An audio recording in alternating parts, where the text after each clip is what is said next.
Hello दोस्तों, जय हिंद दोस्तों। आप सभी का इस स्टडी लूप चैनल में बहुत बहुत स्वागत है। जैसा कि हम लोग इस वीडियो में रुक्मणी पब्लिकेशन का बीपीएससी द्वारा जारी बिहार प्राथमिक शिक्षक जो कक्षा 1 to 5 हेतु है, जो अब नया 5 ऑप्शन के साथ आया है, उसका हम लोग सेट देख रहे हैं दोस्तों। इसमें कि पूरे 20 सेट दिए गए हैं दोस्तों रुक्मणी पब्लिकेशन के इस सेट में, और इसमें टेस्ट सीरीज़ के साथ डिस्कशन भी दिए गए हैं दोस्तों।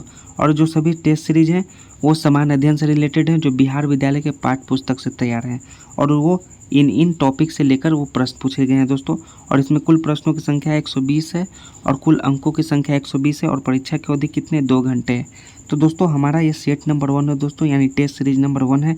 तो ये जो परीक्षा की अवधि 2 घंटे है दोस्तों, हम लोग इसे 1 घंटे से भी कम में करने की कोशिश करेंगे दोस्तों, क्योंकि आपको रिवीजन की भी आवश्यकता है दोस्तों। तो चलिए दोस्तों, हमारा ये सेट नंबर 1 है। चलिए हम लोग इसमें आते हैं। देखिए हमारा प्रैक्टिस सेट नंबर 1 है। तो दोस्तों अगर आप लोगों ने चैनल सब्सक्राइब किया तो प्लीज़ दोस्तों चैनल को ज़रूर से ज़रूर सब्सक्राइब कर लें, क्योंकि ये जो सभी प्रश्न हैं, जो सभी टेस्ट सीरीज जो है, आपको बिहार प्राथमिक शिक्षक के लिए बहुत ही इंपॉर्टेंट है दोस्तों। तो ये पहला प्रश्न जो है दोस्तों, ये सभी जो देखिए दोस्तों, ये सभी मैथ से हैं दोस्तों। तो हम लोग देखिए दोस्तों, मैथ को तो डिस्कस करेंगे नहीं दोस्तों, क्योंकि इसको सॉल्व करने में हमारा टाइम 2 घंटे से भी अधिक लग जाएगा दोस्तों। 2 घंटे तो लग जाएगा दोस्तों आपको बताने में। तो हम लोग बस आपको मैथ का जो और रीजनिंग का जो है, सिर्फ आपको मैं आंसर बताऊंगा दोस्तों, आपको घर पे खुद ही सॉल्व करने पड़ेंगे। तो देखिए दोस्तों, हमारा पहला प्रश्न है, दिनेश फ्रेंच में 80 में से 68 अंक, अंग्रेजी में 100 में से 78 अंक, स्पेनिश में 70 में से 48 अंक, जापानी में 50 में 28 अंक करता है। तो उसके प्राप्त अंकों का कुल प्रतिशत ज्ञात कीजिए। तो ये आपको कुल प्रतिशत आपको अपने कॉपी पर ज्ञात करना पड़ेगा दोस्तों, क्योंकि ये हम लोग पूरे सॉल्व नहीं कर सकते दोस्तों, नहीं तो वीडियो बहुत लंबा चली जाएगी। तो इसका करेक्ट आंसर क्या होगा दोस्तों? जो प्राप्त अंकों का प्रतिशत जो होगा दोस्तों, वो 74 होगा। कितना? 74 होगा। यानी कि इसका करेक्ट आंसर कितना होगा दोस्तों? सी। ऑप्शन नंबर सी इसका करेक्ट आंसर होगा दोस्तों। हमारा अगला प्रश्न है, एक दुकानदार 1863 रुपये की दर से उत्पाद बेचता है और 12.5% का लाभ कमाता है। वो राशि ज्ञात करें जो उत्पाद की लागत मूल्य के आधे के बराबर है। तो उत्पाद की लागत मूल्य का आधा का जो मूल्य है, उत्पाद की लागत का आधा मूल्य, वह कौन सी राशि है दोस्तों? हम लोग इसका आंसर सिर्फ बताएंगे दोस्तों। वो है 828 रुपये है, जो लागत मूल्य के आधा के बराबर है।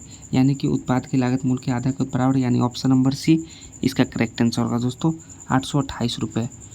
हमारा अगला प्रश्न है, प्रश्न नंबर 3, 27√3 सेंटीमीटर विकर्ण वाले घन को पिघलाकर घनाभ बनाने पर उसकी ऊंचाई कितनी होगी? यदि घनाभ की लंबाई घन की भुजा के बराबर है और घनाभ की चौड़ाई 13.5 सेंटीमीटर है, तो इसकी आंसर सेंटीमीटर में होगी। तो कितनी होगी दोस्तों? तो इसका करेक्ट आंसर होगा दोस्तों 54। कितनी होगी? 54 सेंटीमीटर, यानी कि ऑप्शन नंबर सी इसका करेक्ट आंसर होगा दोस्तों। हमारा अगला प्रश्न है, 1000 किलोमीटर की दूरी तय करने में विक्की और राकेश के द्वारा लगने वाले समय का अनुपात 41:37 है।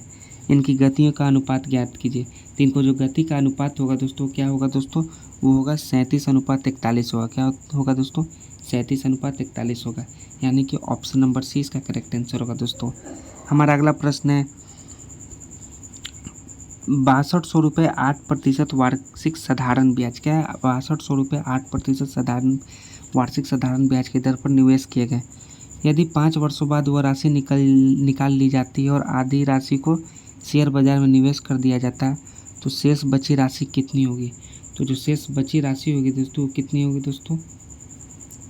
तो इन ऑप्शन में से शेष राशि जो बची राशि होगी दोस्तों, वो 4340 रुपये होगी। कितनी होगी? 4340 रुपये होगी। लेकिन इनमें ऑप्शन क्या दिया गया दोस्तों? 4350 और 4440, यानी कि उपयुक्त में से कोई भी नहीं होगा दोस्तों। ऑप्शन नंबर ही इसका करेक्ट आंसर होगा दोस्तों। तो इसको आप खुद से सॉल्व कीजिएगा दोस्तों। हमारा अगला प्रश्न है, दो वृत्तियों की त्रिज्या, क्या है? दो वृत्तियों की त्रिज्या 3.5 सेंटीमीटर और 4.5 सेंटीमीटर, और उनके केंद्रों के बीच की दूरी 10 सेंटीमीटर है। तो भैनिष्ठ अनुस्पर्श रेखा की लंबाई ज्ञात कीजिए। फिर से पढ़ते हैं, दो वृत्तियों की त्रिज्या 3.5 सेंटीमीटर और 4.5 सेंटीमीटर है।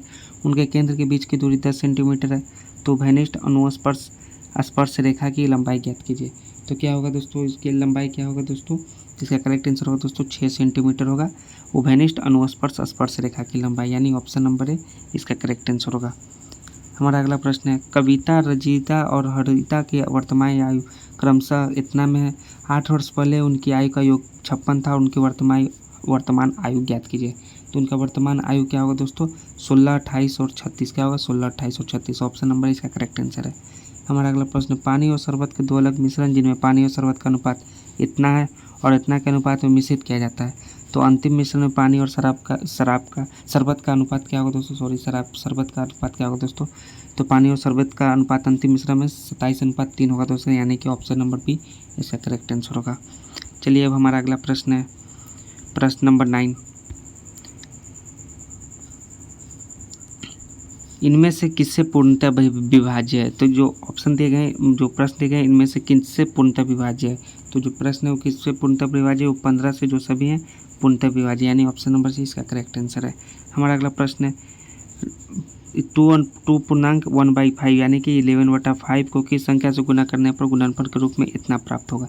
तो किस संख्या से गुना करने पर प्राप्त होगा दोस्तों? तो इस संख्या से 2.5/11 यानी कि ऑप्शन नंबर 2 इसका करेक्ट आंसर होगा। हमारा अगला प्रश्न है किसी संख्या के 80% के 75% के 67% का 25% का मान इतना है, तो उस संख्या के इतना प्रतिशत का मान ज्ञात कीजिए। तो संख्या का 40% का मान क्या होगा दोस्तों? तो संख्या का 40% का मान होगा 25,444 रुपये, यानी कि ऑप्शन नंबर 20 का करेक्ट आंसर होगा। सरल करें, इसको सरल करना है दोस्तों, तो इनको सरल करने पर आप जब सरल कीजिएगा दोस्तों तो कितना आंसर आएगा दोस्तों? तो आएगा 361 आएगा दोस्तों, तो यानी कि उपयुक्त में से कोई भी ऑप्शन नहीं होगा दोस्तों, यानी ऑप्शन नंबर डी इसका करेक्ट आंसर होगा दोस्तों। इसको आप खुद से सॉल्व कीजिएगा, इसका करेक्ट आंसर है 361। हमारा अगला प्रश्न है यदि इतना को इतना बराबर इतना है तो x का मान ज्ञात कीजिए। इतना गुने इतना बराबर इतना है, तो x का मान ज्ञात कीजिएगा दोस्तों, तो कितना आएगा दोस्तों? x का मान 6 आएगा। कितना? 6 आएगा, यानी कि ऑप्शन नंबर 20 का करेक्ट आंसर होगा। हमारा अगला प्रश्न है यदि किसी संख्या के आधे के 1/3 के 1/4 के 5वें हिस्से के 7वें हिस्से के 8वें हिस्से के 9वें हिस्से का मान 32 है के बराबर है तो संख्या ज्ञात कीजिए। तो उसका संख्या ज्ञात करना है दोस्तों, आपको खुद से इसका सॉल्व करना पड़ेगा कि माना की संख्या बराबर x करके दोस्तों। तो इसका करेक्ट आंसर क्या होगा दोस्तों?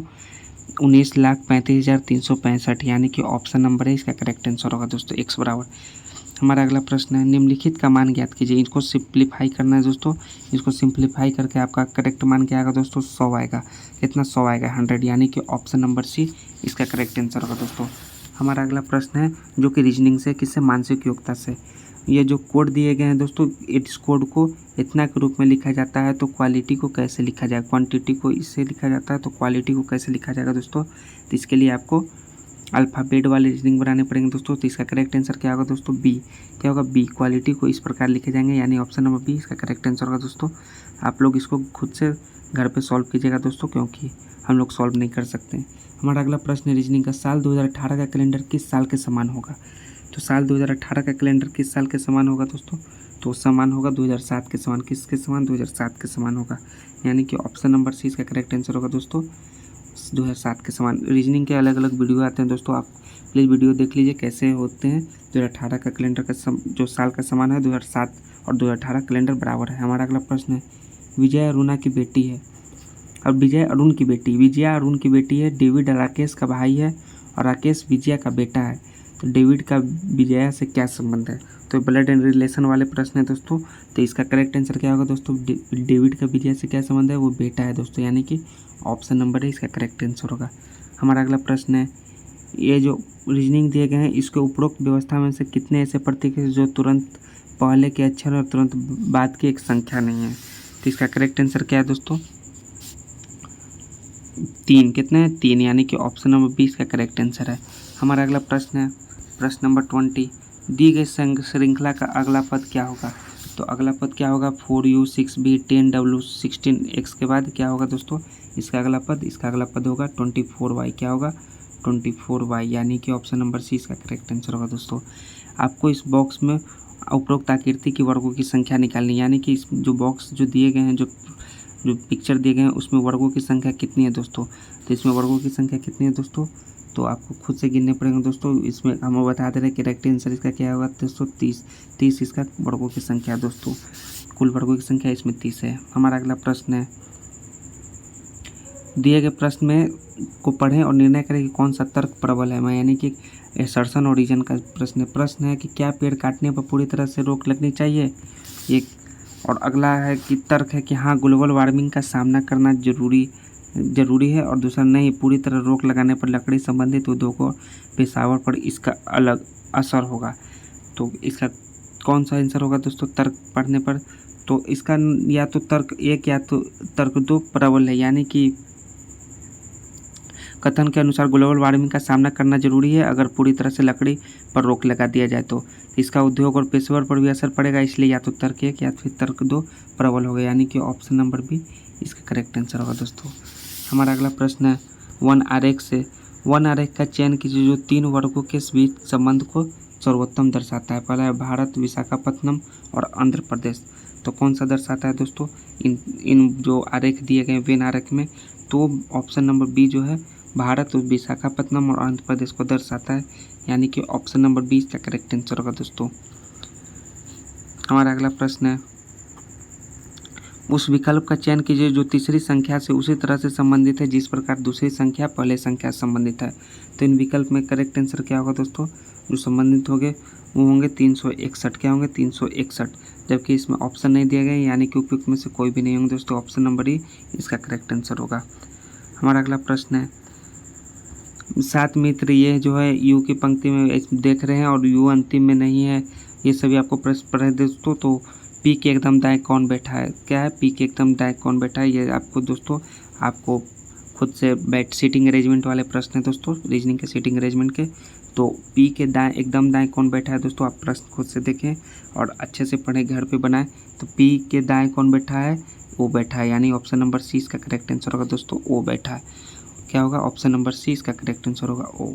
चलिए अब हमारा अगला प्रश्न, निम्नलिखित समीकरण को सही करने के लिए विकल्प में दिए गए किन चिन्हों को परस्पर बदलना चाहिए?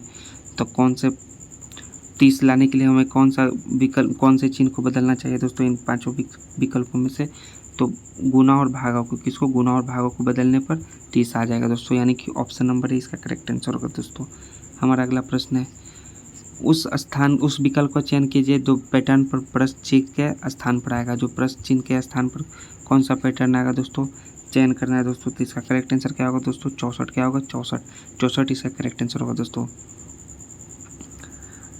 इसका करेक्ट आंसर 64 होगा। ये है 16, उसका 36, उसका 64 होगा। चलिए अब हमारा अगला प्रश्न है असंगत का चयन कीजिए, यानी कि कौन से जो है मतलब मेल नहीं खा रहे हैं, मतलब कि एक दूसरे से संगत में नहीं, यानी कि इन चारों ऑप्शन 5 ऑप्शन में से कौन सा? स्पेन, लंदन, रोम। तो कौन असंगत है दोस्तों? तो वो है स्पेन है। कौन है? स्पेन है जो असंगत है, यानी कि ऑप्शन नंबर ए इसका करेक्ट आंसर होगा दोस्तों। स्पेन जो स्पेन है जो देश का नाम है, बाकी जो है विभिन्न देशों का राजधानी का नाम है। तो स्पेन देश का नाम है, यानी ऑप्शन नंबर ए इसका करेक्ट आंसर होगा। हमारा अगला प्रश्न है एक कुट भाषा मदर को ऐसे लिखा जाता है, तो थर्सडे को कैसे लिखा जाएगा दोस्तों? तो थर्सडे को जो लिखा जाएगा ये इस प्रकार लिखा जाएगा। किस प्रकार? ऑप्शन नंबर ए इसका करेक्ट आंसर होगा। इस प्रकार लिखा जाएगा, ऑप्शन नंबर ए। चलिए अब हमारा अगला प्रश्न है कथन और निष्कर्ष के बारे में। कथन है सभी कप मग हैं, सभी कप बर्तन हैं। निष्कर्ष है सभी कप बर्तन हैं और कुछ बर्तन कप हैं। तो आपको खुद निष्कर्ष निकालना होगा दोस्तों। कैसे? सभी कप मग हैं, सभी कप जो हैं वो मग हैं दोस्तों, और सभी कप जो हैं बर्तन है। क्या है? सभी कप बर्तन है। तो ऐसे बनेगा दोस्तों, यहाँ कप लिख दीजिए, यहाँ मग लिख दीजिए, यहाँ बर्तन लिख दीजिए। तो इस प्रकार से निष्कर्ष क्या होगा दोस्तों? तो केवल निष्कर्ष 2 अनुसरण करता है। क्या है? केवल निष्कर्ष 2 का अनुसरण करता है, यानी कि ऑप्शन नंबर ए इसका करेक्ट आंसर होगा दोस्तों, ऑप्शन नंबर ए। अब हमारा अगला प्रश्न है दोस्तों निम्नलिखित शब्दों को एक तार्किक एवं अर्थपूर्ण क्रम में व्यवस्थित कीजिए। तो इन शब्दों को व्यवस्थित करना है, तो शब्दों को व्यवस्थित करने के बाद आपका करेक्ट आंसर क्या होगा? सी होगा, ऑप्शन नंबर सी।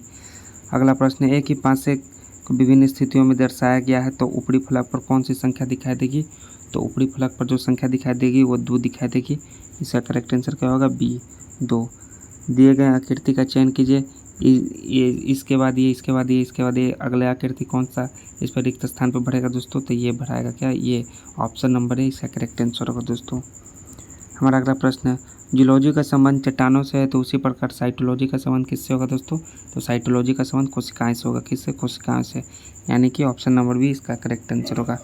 हमारा अगला प्रश्न है इन शब्दों को आपको गैप को भरना है दोस्तों, फिल इन द ब्लैंक्स करना है। तो इसका करेक्ट आंसर क्या होगा दोस्तों?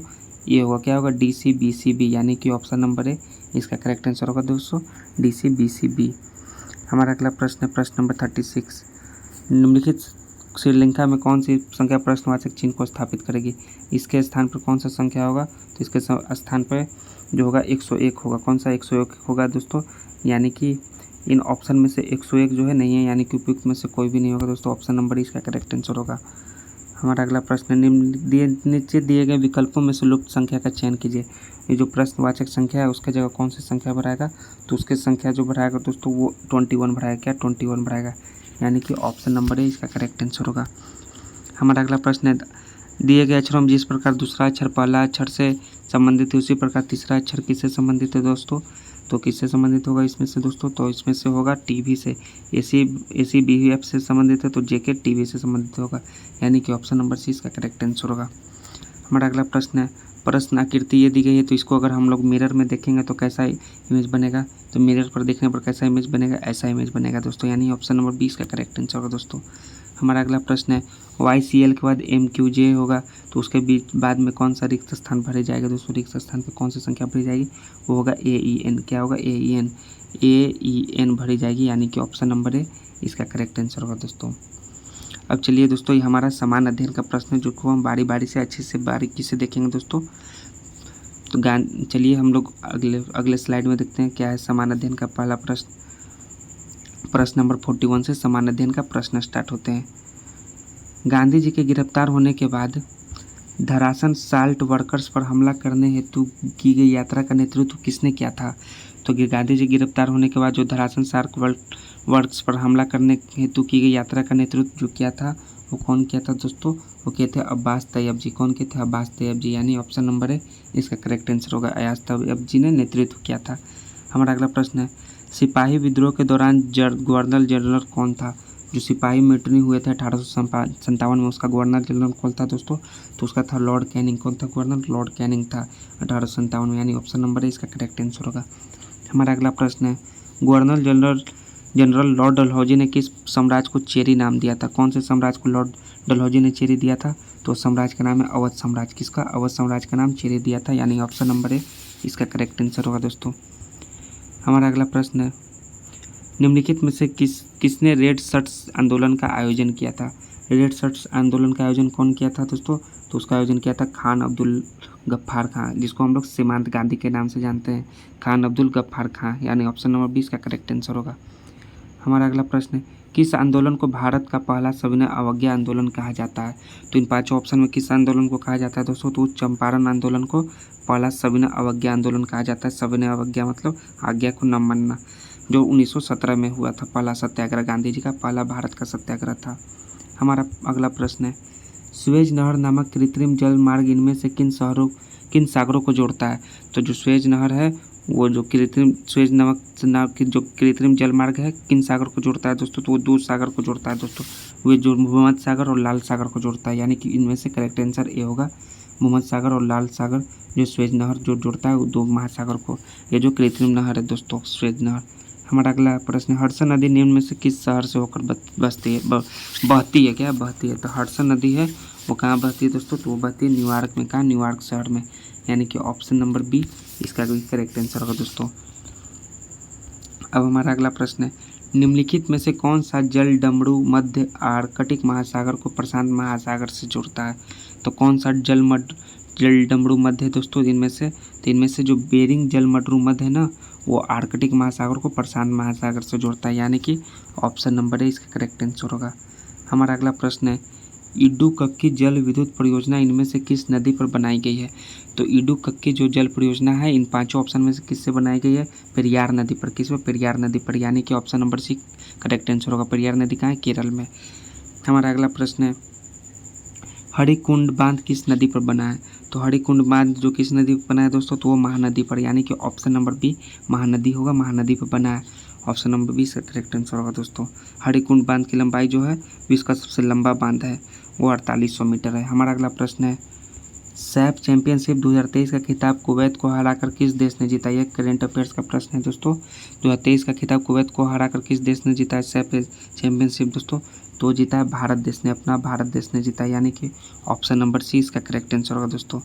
हमारा अगला प्रश्न है, चंद्रयान 3 को किस तिथि को लॉन्च किया गया?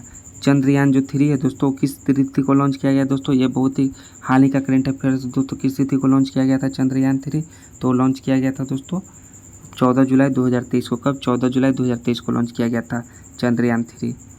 हमारा अगला प्रश्न है, छात्रों में उद्यमशीलता का विश्वास और कौशल विकास करने के लिए तेजस्वी कार्यक्रम कहाँ प्रारंभ किया जाएगा? तो कहाँ तेजस्वी पर कार्यक्रम प्रारंभ किया जाएगा? वो मध्य प्रदेश में प्रारंभ किया जाएगा, यानी option number B correct answer होगा दोस्तों। ये सभी जो प्रश्न है दोस्तों हाल ही के एकदम न्यू प्रश्न है दोस्तों, जो कि बीपीएससी प्राथमिक शिक्षा के लिए बहुत इंपॉर्टेंट है। हमारा अगला प्रश्न है, जल शक्ति मंत्रालय द्वारा जारी जल निकायों की पहली गणना के अनुसार सर्वाधिक जलाशय वाला राज्य कौन सा है? तो सर्वाधिक जलाशय किस राज्य में है? तो है पश्चिम बंगाल में। कहाँ? पश्चिम बंगाल में सर्वाधिक जलाशय, यानी ऑप्शन नंबर है करेक्ट आंसर है।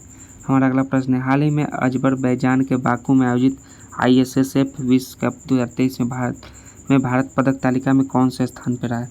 तो भारत जो है पदक तालिका में कौन से स्थान पर रहा है? दूसरे स्थान पर रहा है, यानी कि ऑप्शन नंबर 20 का करेक्ट आंसर होगा दोस्तों, दूसरे स्थान पर। हमारा अगला प्रश्न है, सांग महोत्सव का आयोजन कहाँ किया गया? जो सांग महोत्सव है उसका आयोजन कहाँ किया दोस्तों? तो आयोजन उसका हरियाणा में किया गया। कहाँ? हरियाणा में, यानी कि ऑप्शन नंबर है इसका करेक्ट आंसर हो दोस्तों, हरियाणा। हमारा अगला प्रश्न है, किस राज्यों में राज्य खेल पुरस्कार एवं सम्मान योजना प्रारंभ करने की घोषणा की है? कौन से राज्य में प्रारंभ करने की घोषणा की है सम्मान पुरस्कार? तो किया है बिहार ने। किसने? बिहार ने राज्य खेल पुरस्कार एवं सम्मान योजना का प्रारंभ करने की घोषणा की है। हमारा अगला प्रश्न है, हाल ही में विश्व महासागर दिवस 2023 कब मनाया गया? हाल ही में जो मनाया गया है वो कब मनाया गया है? विश्व महासागर दिवस वो मनाया गया है आपको 8 जून को। कब? 8 जून को, यानी कि ऑप्शन नंबर है इसका करेक्ट आंसर होगा। हमारा अगला प्रश्न है, किसने 12 अगस्त 1765 को अंग्रेजों को बंगाल, बिहार और उड़ीसा का दीवानी देने का फरमान दिया? तो कौन दिया था इनमें से? इसमें से शाह आलम द्वितीय जो है अंग्रेजों को बंगाल, बिहार और उड़ीसा का दीवान देने का फरमान जारी किया था, यानी कि ऑप्शन नंबर इसका करेक्ट आंसर होगा। हमारा अगला प्रश्न है, सिखों के दूसरे गुरु कौन थे? तो सिखों के दूसरे गुरु कौन थे दोस्तों? इसके दूसरे गुरु थे गुरु अंगद। कौन थे? दूसरे गुरु थे गुरु अंगद। और 10वें गुरु कौन है? गुरु गोविंद सिंह, यानी कि ऑप्शन नंबर है इसका करेक्ट आंसर होगा। हमारा अगला प्रश्न है, 19वीं शताब्दी में हिंदू धर्म के पुनर्जागरण का श्रेय निम्न में से किसको दिया जाता है? तो हिंदू धर्म के पुनर्जागरण का श्रेय जो है पांचों ऑप्शन में से वो किसको दिया जाता है? तो राजा राम मोहन राय जी को दिया जाता है, यानी कि ऑप्शन नंबर सी इसका करेक्ट आंसर होगा, राजा राम मोहन राय। हमारा अगला प्रश्न, भगत सिंह और उसके साथियों ने किसका बदला लेने के लिए ब्रिटिश अधिकारी जॉन सॉर्डर्स की हत्या की थी? तो किसका बदला लेने के लिए हत्या की थी ब्रिटिश अधिकारी का? तो हत्या ली थी लाला लाजपत राय की मौत को लेकर हत्या मतलब उनकी जो मौत हुई थी उसका बदला लेने के लिए ब्रिटिश अधिकारी की हत्या की थी, यानी कि ऑप्शन नंबर सी इसका करेक्ट आंसर होगा। हमारा अगला प्रश्न, सिकंदर के गुरु कौन थे?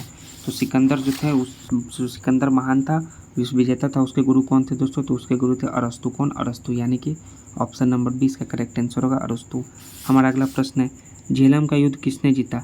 तो झेलम का जो युद्ध हुआ था वो किसने जीता? झेलम का युद्ध जो उसको हाइडेस्पेसिस का युद्ध के नाम से जानते हैं उसको जीता था सिकंदर ने। किसने? सिकंदर ने जीता था, यानी कि ऑप्शन नंबर से इसका करेक्ट आंसर होगा। ये देखिए दोस्तों, ये मानचित्र के प्रश्न हैं दोस्तों, जो कि बीपीएससी प्राथमिक शिक्षक में भी आ सकते हैं।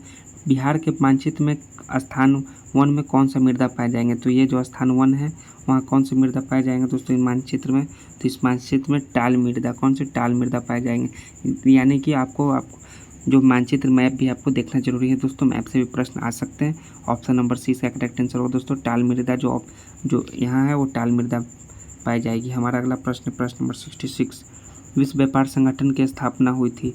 तो विश्व व्यापार संगठन की स्थापना कब हुई थी दोस्तों? वर्ल्ड ट्रेड ऑर्गेनाइजेशन WTO की स्थापना जो हुई थी वो हुई थी दोस्तों 1995। कब? 1995 में, यानी कि ऑप्शन नंबर 20 का करेक्ट आंसर होगा। हमारा अगला प्रश्न है, कांडला पतन यानी कांडला पोर्ट कहाँ पर स्थित है? तो जो कांडला पोर्ट है वो कहाँ स्थित है?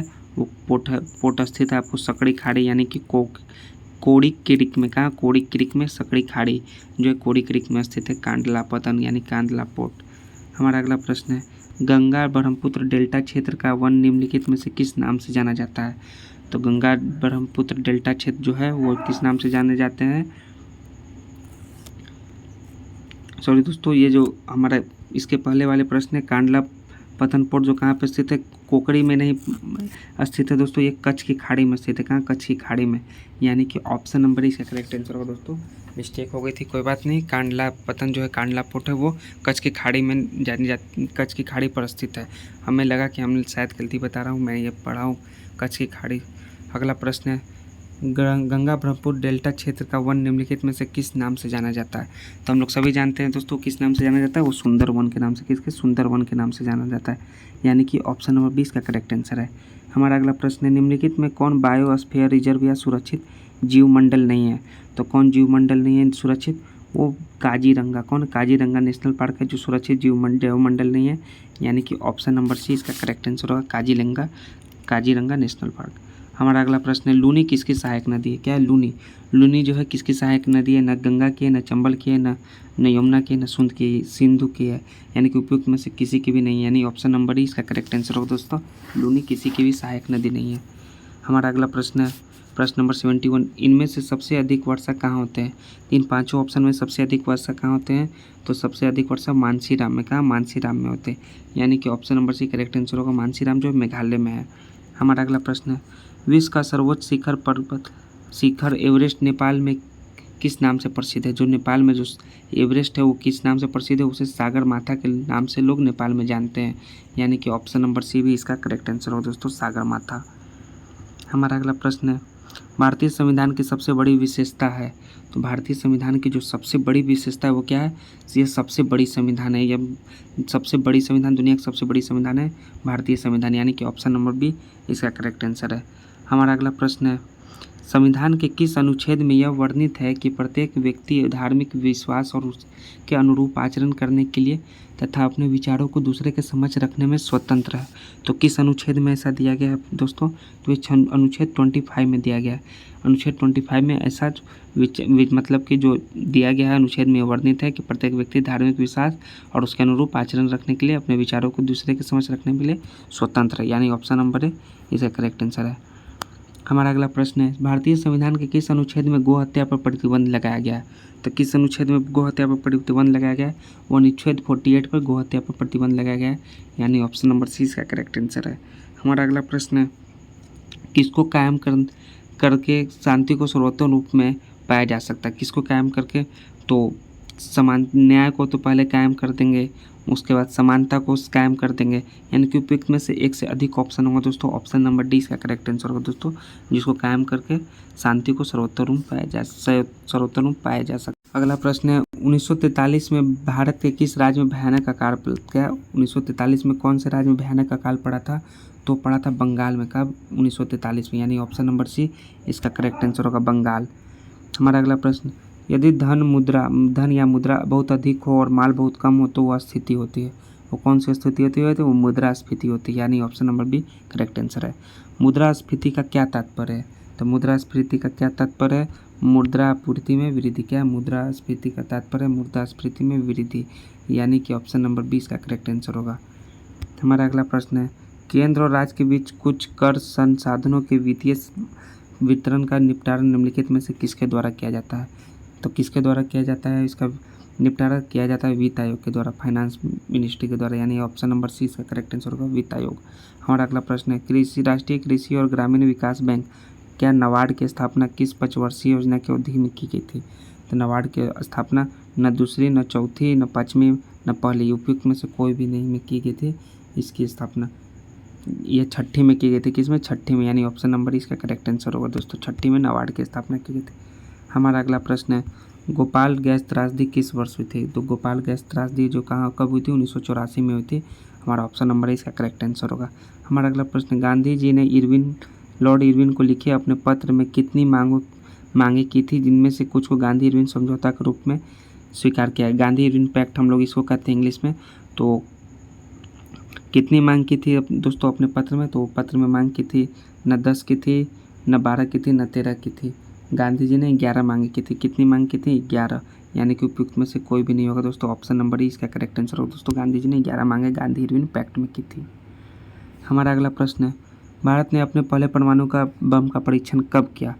तो भारत अपना पहले परमाणु बम का परीक्षण जो किया वो किया 1974 में। कब? 1974 में, यानी ऑप्शन नंबर 1 का करेक्ट आंसर होगा। अगला है दुनिया का सबसे व्यस्त समुद्री मार्ग कौन है। सब दुनिया का सबसे व्यस्त समुद्री मार्ग पाँचों ऑप्शन में कौन सा है। तो सबसे व्यस्त समुद्री मार्ग है उत्तरी अटलांटिक समुद्री मार्ग, the north Atlantic sea route. ये है आपका सबसे व्यस्त समुद्री मार्ग, यानी कि ऑप्शन नंबर सी इसका करेक्ट आंसर होगा। हमारा अगला प्रश्न है गाछ रूसल अच्छी निम्न में से किसकी रचना है। तो गाछ रूसल अच्छी जो है इन पांचों ऑप्शन में से किसकी रचना है। श्री कमलकांत झा का, किसका, कमलकांत झा का रचना है। ऑप्शन नंबर 20 का करेक्ट आंसर है। हमारा अगला प्रश्न है स्वर्गीय रामविलास पासवान किस वर्ष बिहार विधानसभा के सदस्य निर्वाचित हुए थे। तो विधानसभा के सदस्य किस वर्ष निर्वाचित हुए थे रामविलास पासवान जी। वो हुए थे 1969 में। कब, 1969 में, यानी ऑप्शन नंबर सी का करेक्ट आंसर होगा। 1969 में निर्वाचित हुए थे बिहार विधानसभा के सदस्य। हमारा अगला प्रश्न है बिहार में प्रथम कछुआ पुनर्वास केंद्र कहाँ बनाया गया। तो प्रथम कछुआ पुनर्वास केंद्र जो बनाया गया वो भागलपुर में। कहाँ, भागलपुर में, यानी ऑप्शन नंबर इसका करेक्ट आंसर है। हमारा अगला प्रश्न मेरी कहानी संपूर्ण एंड ऑटोबायोग्राफी की आत्मकथा नाम है। किनका जो ऑटोबायोग्राफी है वो है जवाहरलाल नेहरू की। किनका, जवाहरलाल नेहरू के, यानी ऑप्शन नंबर 20 का करेक्ट आंसर होगा जवाहरलाल नेहरू।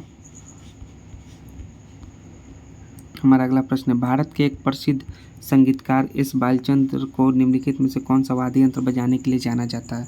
तो कौन से वाद्य यंत्र बजाते थे, वो वीणा बजाते थे एस बालचंद्र, यानी ऑप्शन नंबर 1 करेक्ट आंसर है। अगला प्रश्न है कौन से जंतु वर्ग में 3 कक्षीय हृदय होता है। तो इन पांचों ऑप्शन में कौन से जंतु में होता है। तो होता है उभयचर में 3 कक्षीय हृदय होता है, यानी कि ऑप्शन नंबर है इसका करेक्ट आंसर होगा दोस्तों, उभयचर में 3 कक्षीय हृदय होता है।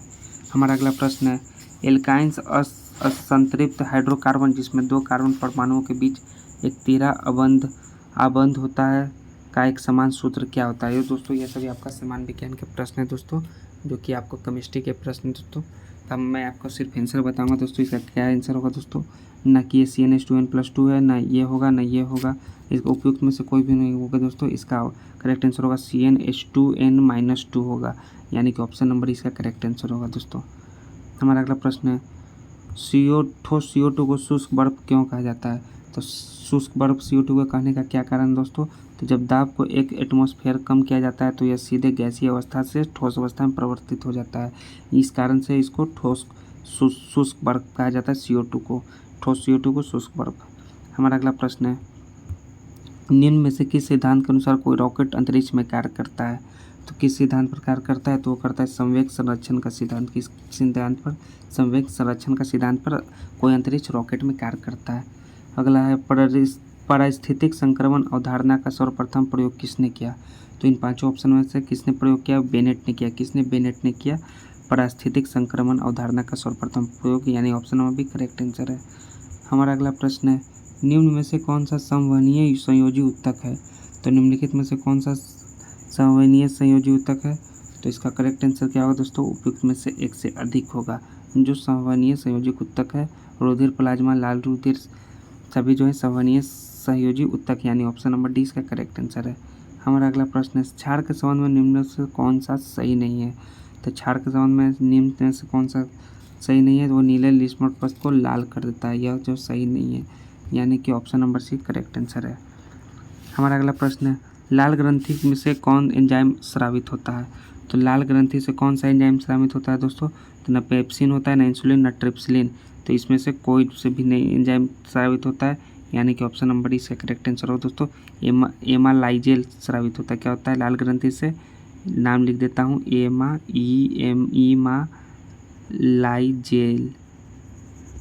सॉरी दोस्तों, फिर से मैं लिख देता हूँ, आपको नहीं दिखाई दे रहा होगा। एमाइलेज क्या होता है, एमाइलेज जो होता है वो स्रावित होता है। इमाइलेज स्रावित होता है, यानी कि उपयुक्त में से कोई भी नहीं। हमारा अगला प्रश्न है निम्नलिखित कथनों पर विचार कीजिए। ये जो कथन दिए गए हैं उपयुक्त कथन पर विचार कीजिए।